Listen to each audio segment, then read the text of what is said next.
Combien de fois vous êtes-vous emporté et, pour une broutille en apparence, un regard en coin, une réponse sèche, un retard inattendu, un message lu et ignoré? Et combien de fois, une fois calmé, avez-vous réalisé que votre réaction était disproportionnée par rapport à l'événement lui-même? Que ce qui vous avait vraiment blessé, ce n'était pas l'événement en lui-même, mais l'interprétation que vous en aviez faite? C'est là que tout commence.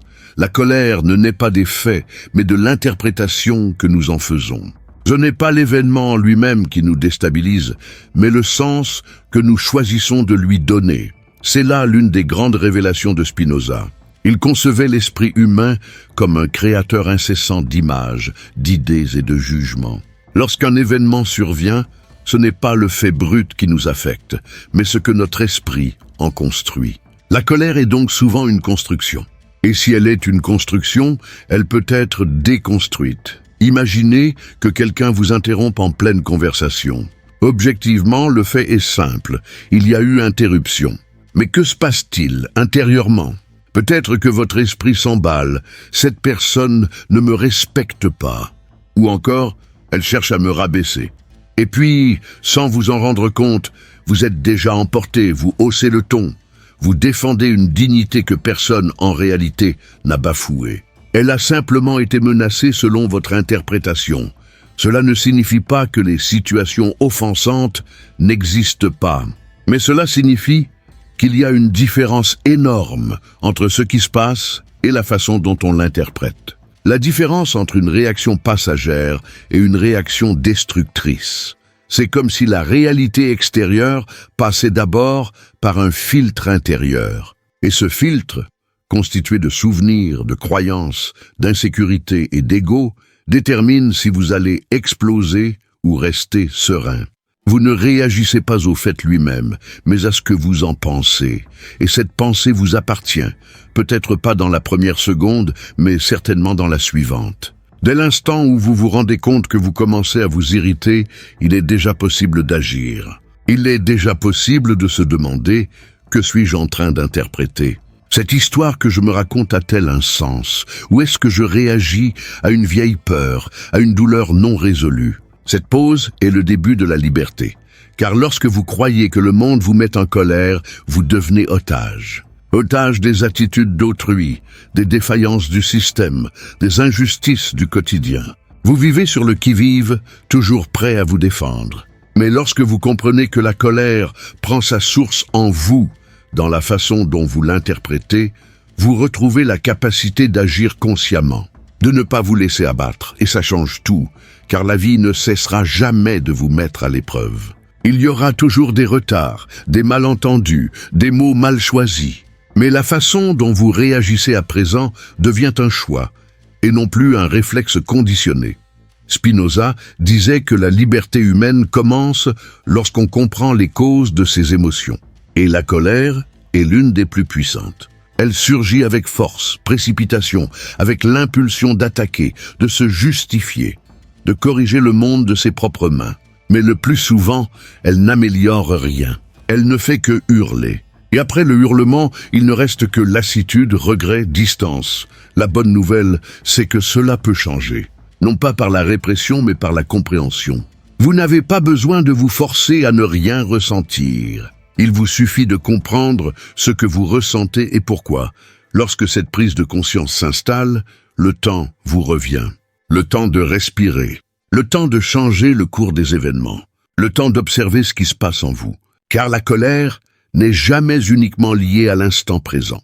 Elle trouve presque toujours son origine dans quelque chose de plus ancien, de rester enfoui, mal guéri, mal compris. Plus vous vous connaissez, plus vous réalisez que nombre de vos déclencheurs actuels sont des échos du passé. Une remarque blessante qui semble raviver une vieille humiliation. Un geste méprisant qui résonne comme un abandon. L'erreur d'autrui qui active le sentiment de ne jamais être pris au sérieux. Prendre conscience de cela n'élimine pas la douleur, mais cela vous empêche de reporter le poids de votre passé sur chaque situation. Cela vous apporte la clarté. Et la clarté est le commencement de la paix. La paix n'est pas l'absence de conflit. C'est la présence d'un centre, un lieu intérieur de clarté où les faits n'ont plus besoin d'être niés. mais ne sont plus non plus exagérées. Un lieu où l'on peut dire « Cela m'a dérangé, mais je ne vais pas laisser cela dicter mon humeur pour le reste de la journée. » Ce choix vous appartient. Et je le répète, cela ne se fait pas en criant. Cela se fait dans le silence, entre deux pensées. Au moment où vous vous demandez « Est-ce un fait ou est-ce mon interprétation du fait ?» C'est dans cet espace que vous cessez d'être réactif et que vous devenez maître de vous-même. Ce n'est pas de la magie, c'est de la pratique. Cette pratique commence par une simple habitude. Observer ses pensées lorsqu'on commence à s'irriter. Non pas pour se juger, mais pour prendre conscience de ses pensées. Car la prise de conscience n'efface pas le sentiment. Elle l'éclaire. Et lorsqu'une chose est éclairée, elle perd son pouvoir de nous miner. Alors, la prochaine fois que la colère commence à monter en vous, ne la combattez pas. Observez-la. Demandez-vous, que suis-je en train d'interpréter ? Peut-être découvrirez-vous que ce n'est pas l'autre personne qui vous a offensé, mais vous qui avez interprété cela comme une offense. Peut-être réaliserez-vous que la douleur ne réside pas dans l'événement lui-même, mais dans le souvenir qu'il a ravivé. Et à cet instant précis, vous ne devenez pas froid. Vous devenez libre, car ceux qui comprennent deviennent libres. Et ceux qui deviennent libres agissent avec plus de sagesse. Voilà la proposition de Spinoza. Et voilà aussi l'invitation que porte cette phrase. Ce n'est pas ce qui arrive qui compte, mais comment on l'interprète. Quand on comprend vraiment cela, la colère commence à perdre de son emprise. Elle peut encore surgir, comme toute émotion humaine, mais elle ne domine plus. Elle ne crie plus fort que vous. Elle ne décide plus à votre place. C'est à ce moment précis que la transformation commence. C'est là que la réaction cède la place au choix. C'est là que vous cessez d'être l'otage des circonstances et devenez l'artisan de votre propre paix. Et c'est précisément cette paix fondée sur la compréhension qui prépare le terrain pour la prochaine étape de notre voyage. Longtemps, on nous a fait croire que ressentir de la colère et l'exprimer intensément était un signe de force. Que laisser éclater notre colère était une façon de prouver que nous n'acceptions pas l'injustice, que nous ne reculions pas, que nous savions nous affirmer. Ainsi, nous avons grandi avec l'idée que l'explosion était synonyme de force, que crier était une façon de marquer son territoire, et que réagir agressivement était un signe de respect de soi. Mais est-ce vraiment le cas? À y regarder de plus près, la colère est bien plus liée à un déséquilibre qu'à un rapport de force. Elle n'est pas une preuve de souveraineté, mais le reflet d'une perte d'équilibre intérieur. C'est le symptôme d'un décalage momentané entre ce que nous ressentons et ce que nous sommes capables de comprendre. Et celui qui perd son équilibre perd tout. La colère, en ce sens, n'est pas une attitude active. C'est une réaction automatique. C'est le corps qui prend le dessus lorsque l'esprit perd son équilibre. C'est l'impulsion qui l'emporte sur la volonté. Et l'impulsion, aussi naturelle soit-elle, n'est pas un signe de maîtrise. Au contraire, elle est l'antithèse de la présence. Spinoza concevait la colère comme une passion, un affect qui naît de causes extérieures et nous prive de notre capacité d'exister. Elle nous prive de notre autonomie et fait de nous les pantins éphémères d'une émotion qui, à terme, nous épuise. Car, malgré l'illusion de puissance qu'elle nous procure sur le moment, elle ne laisse derrière elle que lassitude, regret et un vide difficile à combler. Réfléchissez au nombre de fois où vous vous êtes senti fort, en criant, et puis faible. Au nombre de fois où la colère vous a poussé à des actes dont vous n'aviez même pas conscience. Au nombre de fois où vous avez dit des choses que vous n'auriez jamais dites à tête reposée. Au nombre de fois où vous avez réagi impulsivement et ensuite dû vous justifier, vous rétracter, vous excuser. La colère n'est pas un langage de force. C'est un appel à l'aide déguisée. Car au fond, quand on perd le contrôle, ce n'est pas la force qui émerge, mais le désespoir. Le désespoir d'être entendu, respecté, de se sentir valorisé. Et quand ce besoin intérieur n'est pas clairement reconnu, il explose sous forme d'agression. Or, une agression ne communique pas, elle repousse, et c'est précisément pourquoi la vraie force est silencieuse. Elle n'a pas besoin de crier, elle n'a pas besoin de menacer, elle n'a pas besoin de réagir à chaque provocation, car ceux qui sont en paix avec eux-mêmes n'ont rien à prouver à personne. Ceux qui se connaissent se soutiennent, et ceux qui se soutiennent s'affirment naturellement, sans effort. C'est cette force que Spinoza appelait l'action véritable, celle qui naît de l'entendement, de la raison claire, de la conscience de soi. C'est une présence inébranlable, qui ne cède pas au chaos extérieur, qui demeure ferme même quand le monde s'écroule. Et cette présence, cette force tranquille, est plus puissante que 1000 mots enflammés. Ne vous y trompez pas. Celui qui vous provoque cherche à vous voir perdre le contrôle, car perdre le contrôle vous rend vulnérable. Un cri vous trahit, une réaction impulsive révèle vos points faibles. Et plus vous êtes prévisible, plus vous devenez manipulable. Y avez-vous déjà réfléchi? Si une simple phrase suffit à vous agacer, alors n'importe qui peut vous contrôler. Si le moindre imprévu vous fait perdre votre sang-froid, c'est que vous n'êtes plus maître de vous-même.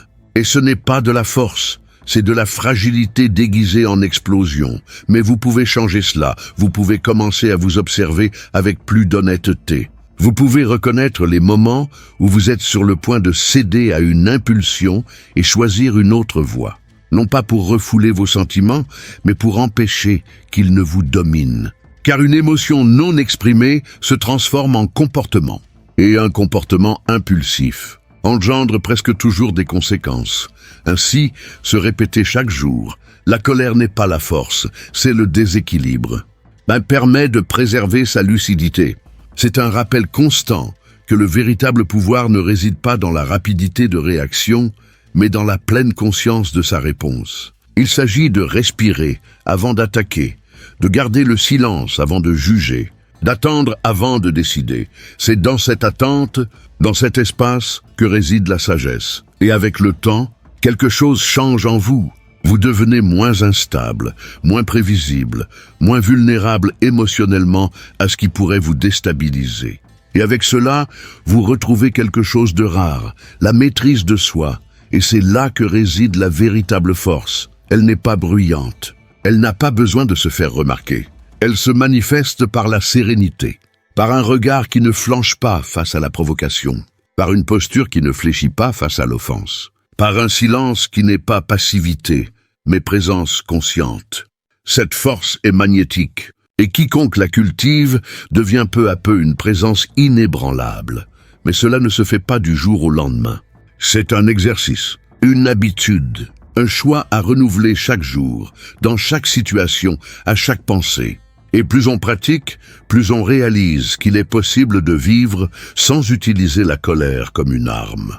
Car ce qui semblait autrefois une protection se révèle désormais un fardeau inutile. Vous n'avez plus besoin d'exploser pour être respecté. Vous n'avez plus besoin de crier pour être entendu. Vous n'avez plus besoin de réagir pour vous affirmer. Ce dont vous avez besoin, c'est de clarté. La clarté de comprendre que la force qui crie est instable, et que la force qui reste silencieuse est invincible. Et c'est cette invincibilité silencieuse qui nous prépare à l'étape suivante. Car après avoir reconnu que la colère n'est pas une force, mais un déséquilibre, la question qui se pose naturellement est « si je me mets en colère, qui est vraiment aux commandes ?» Cette phrase peut paraître dure au premier abord, mais le malaise qu'elle provoque reflète en réalité une vérité que nous préférons ignorer. Car admettre que quelqu'un a du pouvoir sur notre état émotionnel, non par la force ou les armes, mais simplement par les mots, les regards ou les attitudes, c'est reconnaître que même involontairement, nous abandonnons une partie de notre maîtrise intérieure à une personne qui peut-être ne méritait même pas une minute de notre attention. Mais c'est exactement ce qui se passe. Souvent, sans que nous nous en rendions compte. Quelqu'un dit une remarque blessante, se montre méprisant, lance une pique sarcastique. Et c'en est trop. Votre corps réagit, votre cœur s'emballe, votre respiration se fait courte, vos muscles se contractent. Vous vous préparez déjà à réagir, à vous défendre, à riposter. Et à cet instant précis, aussi justifié que cela puisse paraître, vous perdez le contrôle. Tu as été arraché à toi-même. Spinoza affirmait qu'un être est libre lorsqu'il agit par lui-même, et non lorsqu'il est contraint par des causes extérieures. La colère, en ce sens, est la preuve que quelqu'un d'autre a appuyé sur un bouton que vous aviez vous-même laissé ouvert. Et cela n'est pas de la force, c'est de la servitude émotionnelle. car si vous réagissez à tout, vous ne choisissez rien. Vous devenez prévisible. Et ce qui est prévisible est facile à manipuler. Réfléchissez-y. Si n'importe qui peut déclencher votre colère par un geste, une parole ou un silence, alors n'importe qui peut perturber votre tranquillité. N'importe qui peut gâcher votre journée, changer votre humeur, accaparer votre attention. Ce n'est pas vous qui décidez. C'est l'autre qui mène la danse, et vous ne vous êtes même pas rendu compte que vous lui aviez cédé le contrôle. C'est pourquoi la colère, même si elle peut sembler une expression d'autonomie, révèle presque toujours le contraire, une dépendance. Une dépendance déguisée, silencieuse, mais profonde. Car pour se sentir bien, on a toujours besoin que l'autre se comporte comme il faut. On a besoin qu'il soit poli, juste, respectueux. Et quand ce n'est pas le cas, on explose, comme si c'était un droit. Mais ça ne l'est pas. C'est un réflexe. Et les réflexes ne sont pas un choix. Ils sont automatiques. Le chemin vers la maturité émotionnelle ne consiste pas à refouler ses émotions, mais à ne pas en être prisonnier.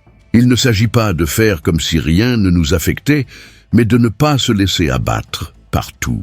Il s'agit de développer une stabilité qui ne s'effondre pas au premier choc. Une lucidité qui permet de reconnaître « Cela m'a perturbé, mais je reste entier. Je n'ai pas besoin de réagir. » Voici le secret. Ne pas réagir ne signifie pas tout accepter. Il ne s'agit pas d'avaler des grenouilles, ni de tolérer l'irrespect. Il s'agit avant tout de ne pas se perdre soi-même. De ne pas laisser l'attitude de l'autre dicter votre énergie. Il s'agit de rester centré, tandis que l'autre personne s'agite autour de vous, car celui qui vous irrite vous met à l'épreuve.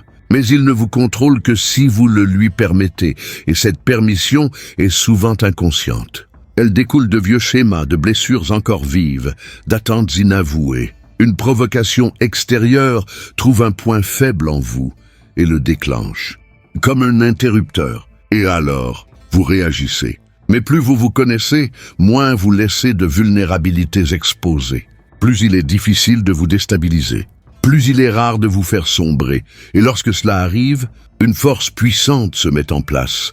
La présence inébranlable de quelqu'un que personne ne peut manipuler. Cette présence silencieuse et imperturbable est perceptible de tous. Il est presque impossible de ne pas remarquer quelqu'un qui reste imperturbable face à la tension. Non pas parce qu'il se retient, mais parce qu'il n'a plus rien à prouver. Il n'a plus besoin de vaincre l'autre, seulement de se vaincre lui-même. Ce type de présence impose le respect sans avoir à élever la voix. Car, en fin de compte, ce qui désamorce une provocation, ce n'est pas la riposte. C'est le silence qui renvoie la responsabilité à l'autre. C'est l'absence de réponse qui brise le cycle de la tension. Spinoza ne nous invite pas à nous pétrifier, mais il nous invite à cesser d'être des miroirs. Car un miroir reflète automatiquement tout ce qu'il reçoit. Or, celui qui choisit ce qui émane n'est pas un reflet. Il est une source. Vous pouvez être une source de sérénité. Vous pouvez être un phare d'équilibre. Vous pouvez être quelqu'un qui, même face au chaos, garde son sang-froid. Mais cela exige un choix. Cela exige de la pratique. Cela exige une décision quotidienne de ne pas sacrifier sa paix pour si peu. Et cette décision ne se prend pas seulement lors de conflits majeurs. Elle surgit dans les petites situations du quotidien. Au moment où quelqu'un vous coupe la route, face à une remarque déplacée d'un collègue, ou à une remarque passive-agressive d'un proche, vous sentez la colère monter. Mais au lieu de réagir machinalement, vous faites une pause. Vous respirez. Vous décidez, non pas par indifférence, mais parce que vous êtes libre. Et la liberté, ici, signifie n'être contrôlé par personne. Cela signifie que votre état émotionnel n'est pas à vendre. Que votre énergie ne peut être détournée par aucune provocation. Que votre paix ne dépend pas de la bonne conduite des autres, mais de votre capacité à rester fidèle à vous-même. Répétez cette phrase chaque jour. Celui qui m'irrite me domine. Revient à verrouiller les portes de son esprit, non pas pour se couper du monde, mais pour protéger son espace intérieur. C'est un rappel qu'il n'est pas nécessaire de réagir à tout, que tout ne mérite pas une réponse, qu'il y a de la sagesse à laisser certaines provocations mourir dans le vide de notre indifférence. Et quand on commence à agir ainsi, la dynamique autour de soi change. Les gens le ressentent. L'énergie se transforme. Et ce qui vous irritait auparavant commence à perdre de son emprise. Car votre réaction alimentait le jeu. Et en ne réagissant pas, vous coupez les ponts. Sans provocation, celle-ci s'estompe. Et vous restez là, entière, en paix, libre. Et c'est cette liberté émotionnelle qui ouvre la voie à l'étape suivante du parcours. Apprendre que le véritable pouvoir ne réside pas dans la victoire dans un conflit, mais dans la capacité à décider du moment où il mérite même d'être déclenché. Avez-vous déjà remarqué à quel point la colère est impulsive? Elle ne vous laisse aucun répit. Elle ne veut pas que vous réfléchissiez, que vous analysiez. Elle veut que vous réagissiez, immédiatement, sur un coup de tête. Sans filtre, sans frein, sans conscience. C'est comme si, au moment précis où quelque chose vous frappe, la colère surgissait avec une urgence absurde. Réponds, attaque, crie, prouve que tu n'accepteras pas cela. Et c'est précisément dans cette urgence que réside le piège. Car la colère, lorsqu'elle n'est pas maîtrisée, se transforme en désastre. Elle déferle comme une tempête émotionnelle, s'empare du corps et de l'esprit, et ne s'en va souvent qu'après avoir déjà causé des dégâts.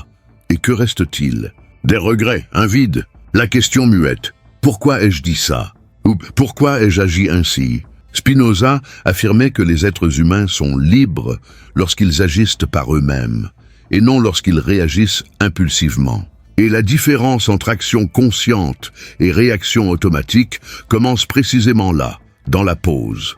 La pause, c'est cet espace invisible, bref et silencieux, mais immensément puissant. C'est l'intervalle entre ce qui arrive et ce que vous en faites. C'est le moment où l'instinct est sur le point de déclencher une réaction et où vous choisissez de ne pas appuyer dessus. Vous choisissez de vous arrêter, de respirer, d'observer. Vous choisissez de retenir votre réaction, de contenir votre mouvement, de maintenir le silence. Et à cet instant précis, vous n'êtes pas passif. Vous exercez votre contrôle. Car la véritable force ne réside pas dans la riposte rapide, mais dans la réponse sage. Et la sagesse n'entre en jeu que lorsqu'on s'accorde une pause. Il est facile de réagir. Il est facile d'exploser. N'importe qui peut le faire. Mais s'arrêter, se tourner vers l'intérieur, résister à l'impulsion, cela exige de la présence. Cela exige de la pratique. Cela exige une force qui ne s'apprend pas dans les livres, mais par la répétition quotidienne de la conscience de soi. Vous l'avez déjà vécu, peut-être sans vous en rendre compte. Vous souvenez-vous de ce moment où tout en vous voulait réagir, mais où vous vous êtes retenu, et où vous avez ensuite éprouvé de la fierté. C'était ça, la force. Faire une pause est bénéfique, car cela inverse la logique de la colère. Elle coupe le circuit de la réactivité. Et lorsque le circuit est coupé, l'émotion perd son emprise. Le corps se détend, l'esprit s'apaise, et ce qui semblait insupportable 5 secondes auparavant ne paraît plus si menaçant, et peut-être même ne mérite-t-il pas de réponse. C'est l'évolution, mais le plus fascinant, c'est que cette pause peut être infime. 3 secondes suffisent. Le temps d'une respiration, d'un coup d'œil, d'une gorgée d'eau. 3 secondes qui vous épargnent 3 heures de regret. Une pause qui préserve une relation, qui évite une erreur, qui protège votre image, votre énergie, votre sérénité.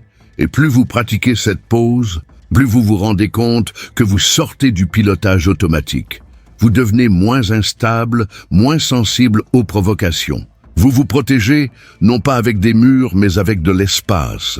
L'espace entre le stimulus et la réaction. Et ça change tout, car une pause interrompt l'escalade. Quand quelqu'un vous attaque et que vous répondez sur le même ton, le conflit s'envenime.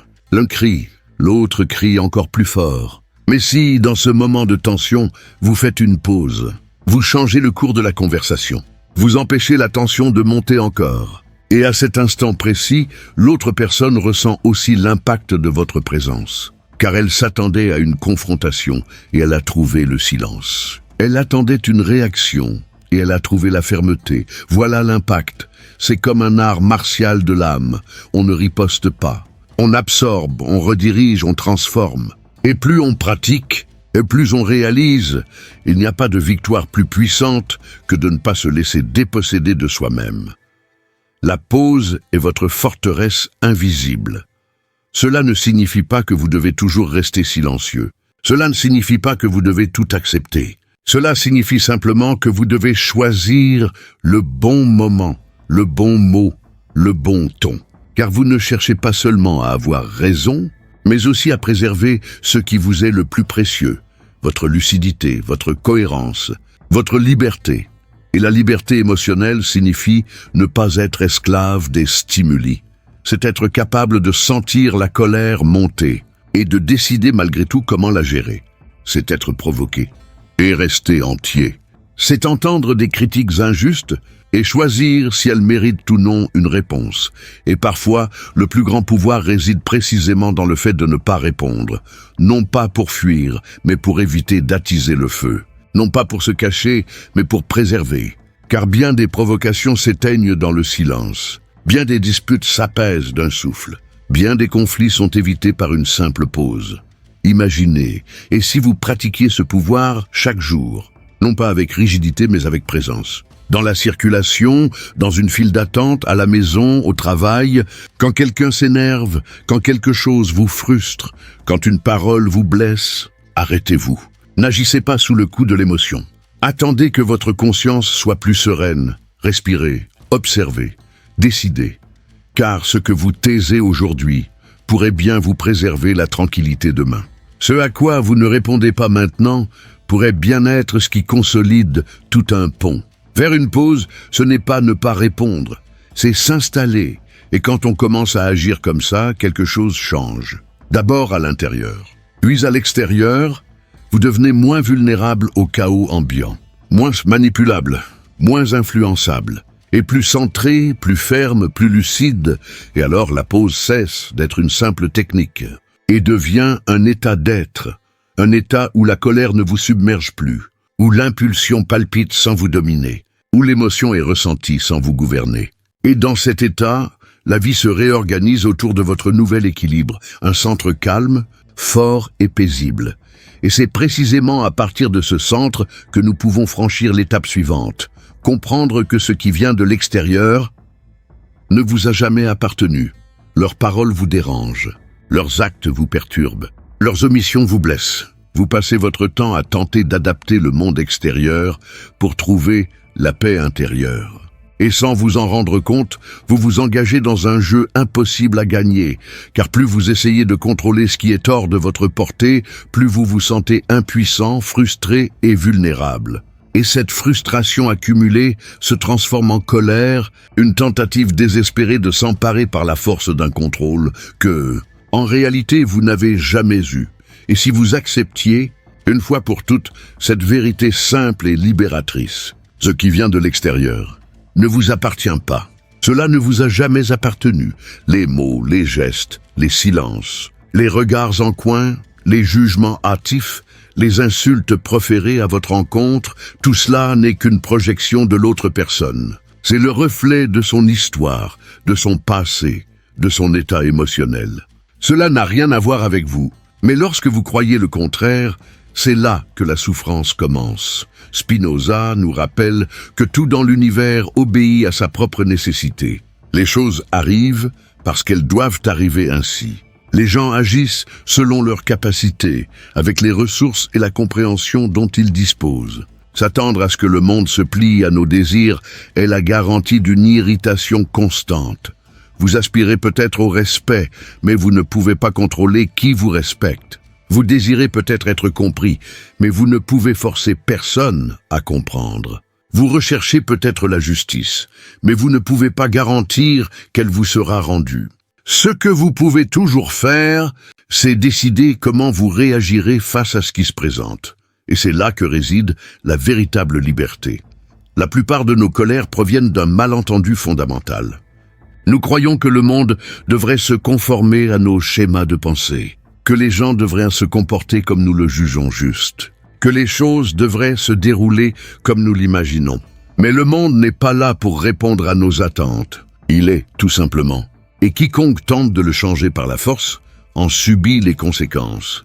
La personne sage, en revanche, n'exige pas la perfection du monde. Elle devient capable de rester entière même au cœur du chaos. car elle comprend que la clé de la sérénité ne réside pas dans la transformation d'autrui, mais dans la protection de ce qui lui appartient, de ce qui est en elle.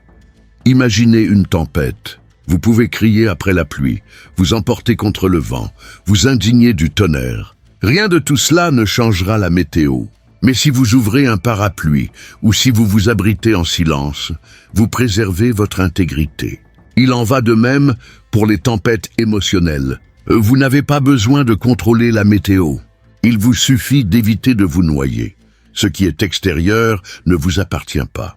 Mais ce que vous en faites vous appartient. Vous pouvez choisir de ne pas l'intérioriser, de ne pas le prendre personnellement, de ne pas transformer une provocation en blessure, de ne pas laisser le chaos d'autrui vous envahir. Vous pouvez regarder, reconnaître et laisser aller.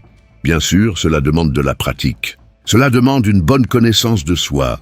Mais plus vous prenez conscience de ce qui vous appartient et de ce qui ne vous appartient pas, plus tout devient léger. Il est plus facile de choisir où concentrer son énergie et où ne pas la concentrer. C'est là que beaucoup se trompent. Ils passent des jours, des semaines, voire des années à ressasser les paroles de ceux qui sont passés à autre chose. Ils souffrent de comportements qu'ils ne peuvent changer. Ils sont obsédés par l'idée de comprendre pourquoi quelqu'un a fait ou n'a pas fait telle ou telle chose. Et plus ils alimentent ces pensées, plus ils s'enfoncent dans leurs démons. Spinoza disait que la liberté réside dans la compréhension. Et la compréhension commence par cette reconnaissance. Tout ce qui m'affecte n'est pas de ma responsabilité. Il y a des souffrances qui ne viennent pas de moi, mais que je m'obstine à porter. Il y a des réactions qui ne me concernent pas, mais que j'accueille comme si elles me concernaient. Et il y a des combats qui ne sont pas les miens, mais auxquels je participe comme s'il s'agissait d'un devoir moral. Mais quand on prend du recul et qu'on regarde la situation de l'extérieur, tout change. On commence à comprendre que l'autre personne souffre peut-être intérieurement, que son attitude dure cache peut-être une profonde insécurité, que son accusation n'est peut-être qu'une défense mal ficelée, et qu'au final, tout tourne autour d'elle et non autour de vous. Cela ne signifie pas tout accepter. Cela signifie ne pas tout porter sur ses épaules. C'est différent. Vous continuez à poser des limites, sans pour autant vous laisser influencer.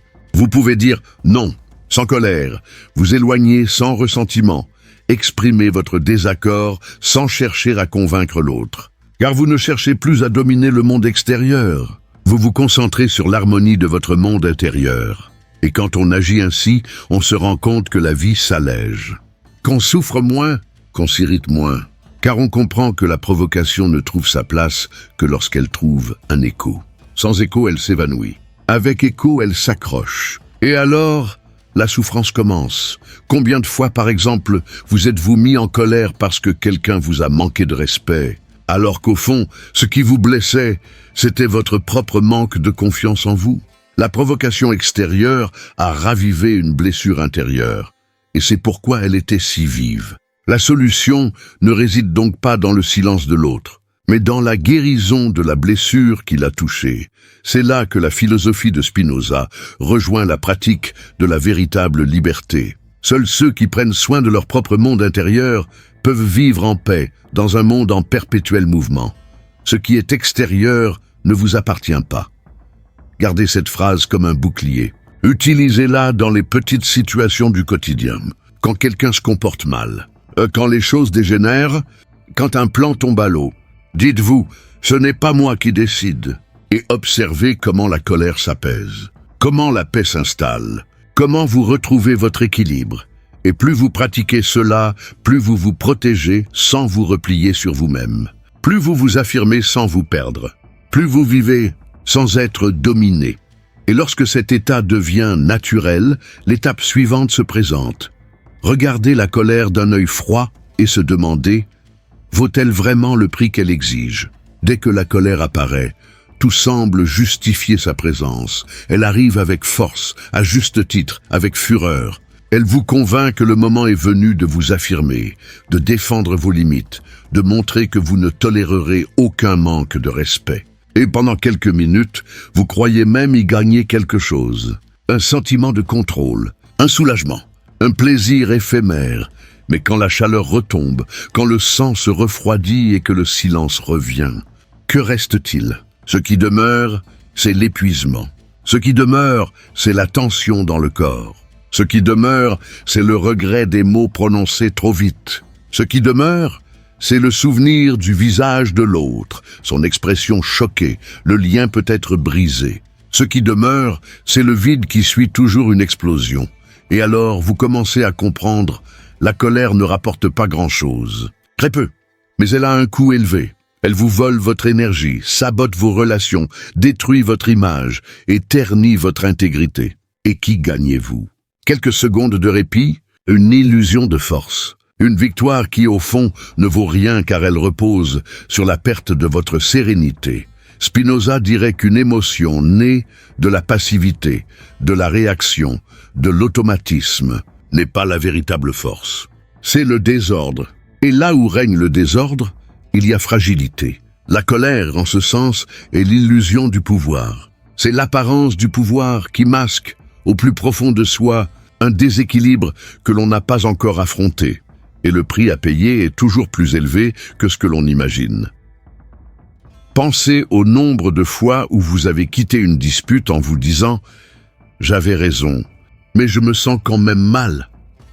Cela arrive parce qu'il ne s'agit pas seulement d'avoir raison. Il s'agit de la façon dont vous vous comportez pour défendre cette raison. Si, en luttant pour la justice, vous perdez votre lucidité, alors il n'y a pas eu de victoire. Il n'y a eu que du bruit. Combien de liens ont été brisés parce que vous n'avez pas su vous taire 30 secondes? Combien de relations importantes ont été affectées parce que, sous le coup de la colère, vous avez dit des choses que vous ne pensiez pas et que vous n'avez pas pu retirer?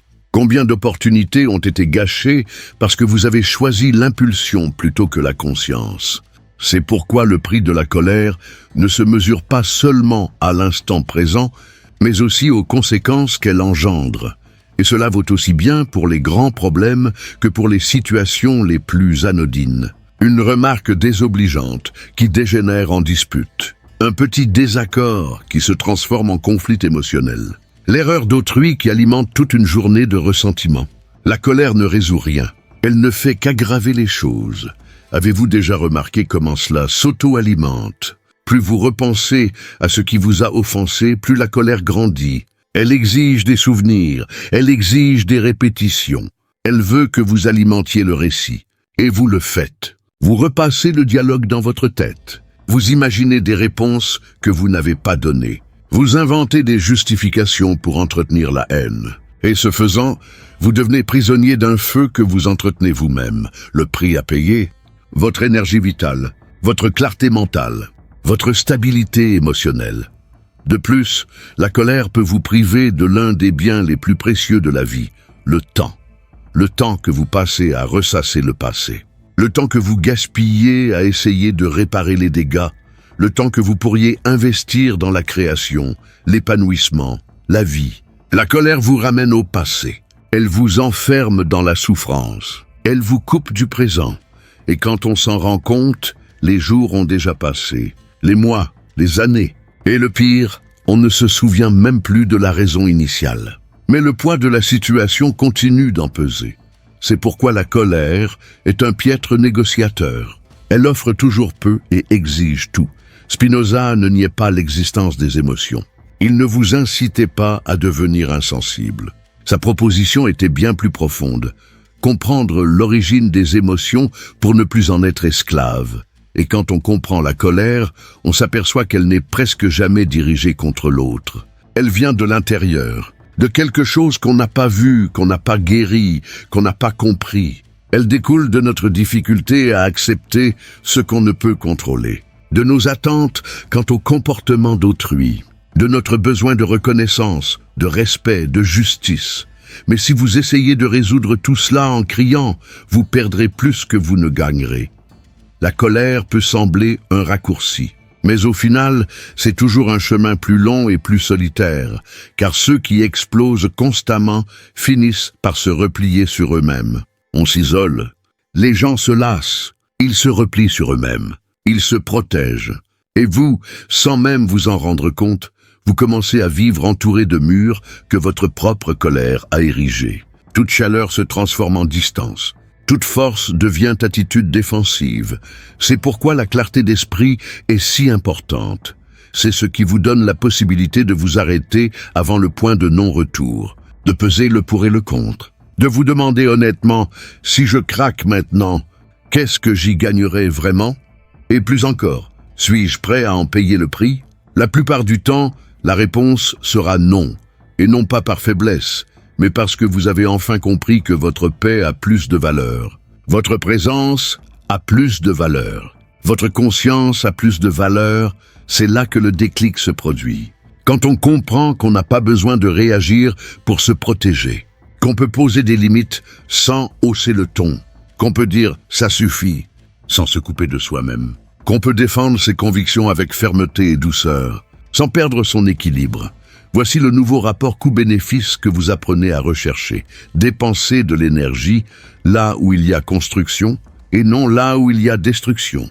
Et lorsque vous choisissez cette voie, votre force se métamorphose. Elle cesse d'être du bruit et se transforme en présence. Elle cesse d'être une intensité explosive et devient une stabilité silencieuse. Et alors le monde le remarque. Vous n'êtes plus disponible pour les querelles mesquines. Vous ne vous laissez plus dominer par le chaos. Et c'est puissant, car vous montrez, sans dire un mot, que votre paix n'est pas à vendre, que votre énergie est sacrée et que votre vie émotionnelle obéit désormais à un nouvel ordre, celui de la conscience.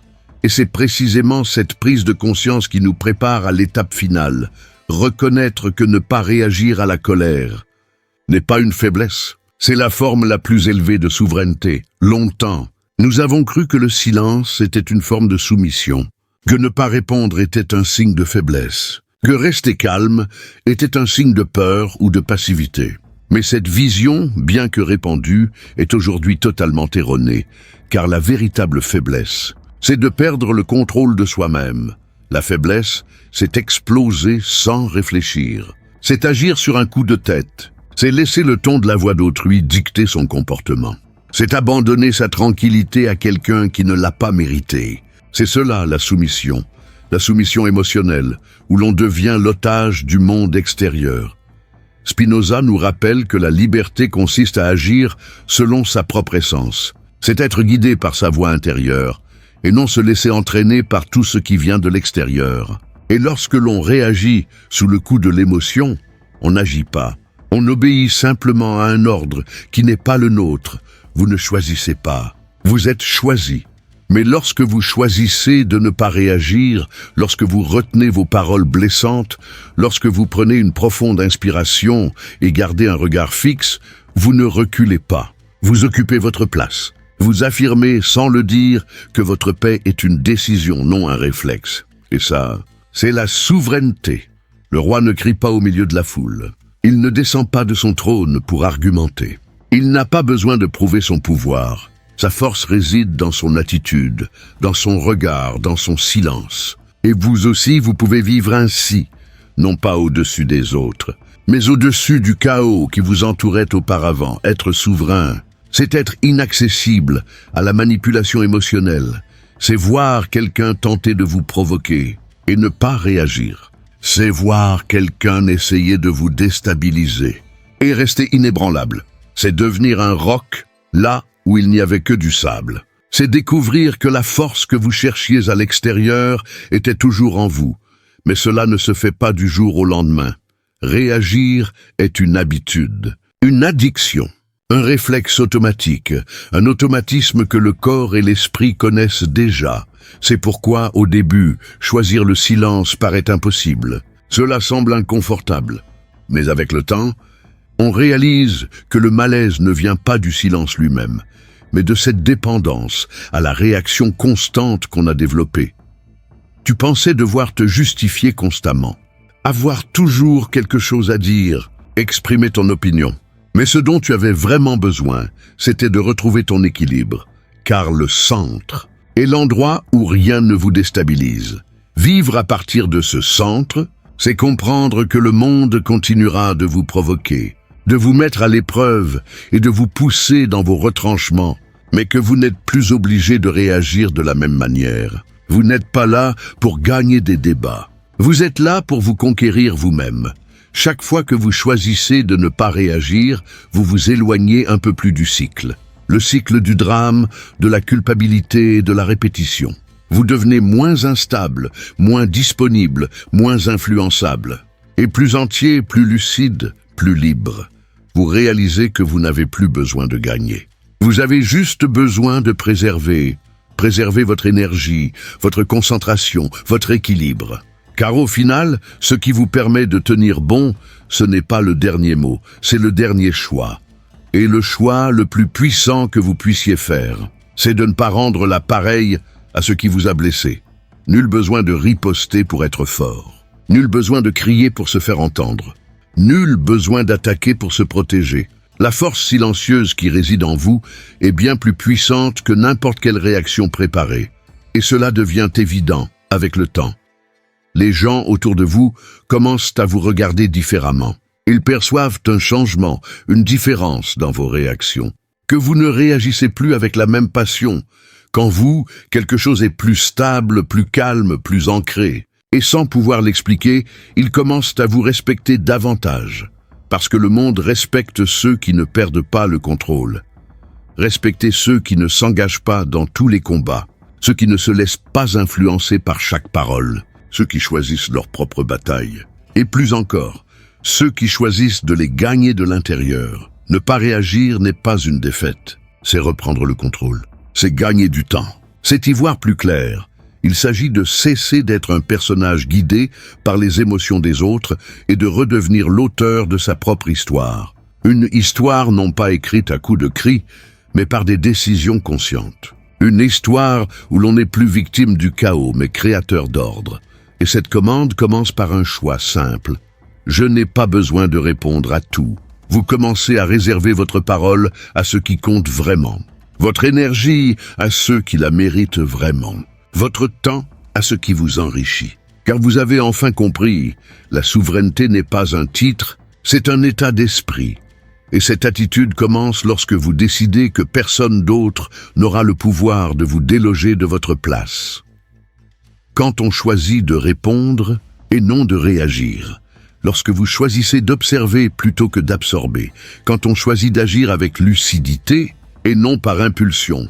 C'est à cet instant précis que vous devenez libre.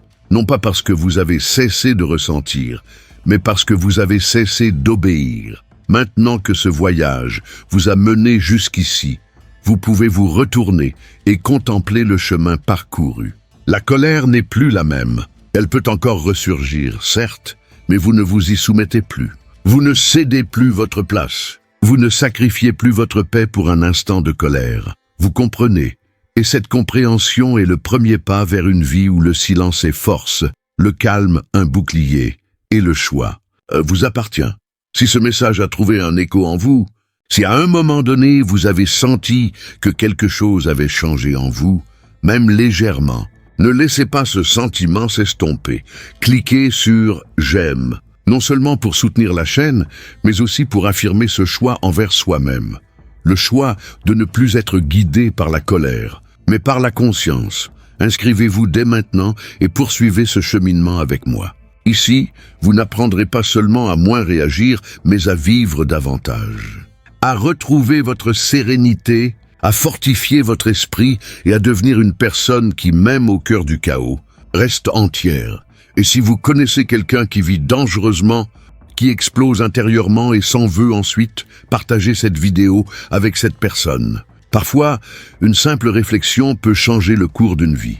Et maintenant, si vous souhaitez poursuivre votre éveil spirituel, choisissez la vidéo suivante de la chaîne. Car ici, chaque mot vous rapproche un peu plus de votre véritable nature, un être libre, lucide et inébranlable. À bientôt.